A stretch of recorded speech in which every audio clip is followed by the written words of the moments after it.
ఒక political party నాయకుడి మీద ఇంకొక పొలిటికల్ పార్టీ వాళ్ళు ఏదైనా సోషల్ మీడియాలో పెడితే ఆ రాజకీయ పార్టీ ఫిర్యాదు చేయాలి. ఎంహెచ్ఏ రోల్ ఏముంది ఇందులో? ఎంహెచ్ఏ ఎందుకు ఫిర్యాదు చేయబోయింది?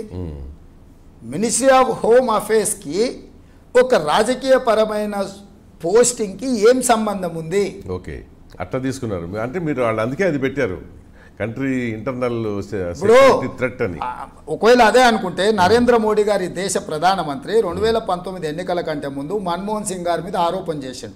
పాకిస్తాన్తో కలిసి సుపారీ ఇచ్చి నరేంద్ర మోడీ గారిని హత్య చేయడానికి ప్రయత్నం చేస్తున్నాను మన్మోహన్ సింగ్ గారి మీద. అవును, వారు ప్రధానమంత్రిగా విచారణ చేసే అధికారం ఉన్నతను ఇది దేశ భద్రతకు ముప్పు కాదా? ఒక మాజీ ప్రధానమంత్రి ప్రస్తుత ప్రధానమంత్రిని పాకిస్తాన్కు కలిసి హత్య చేయడానికి అనే స్టేట్మెంట్ ఇస్తే అప్పుడు ఈ అధికారులకు అది గుర్తు రాలేదా?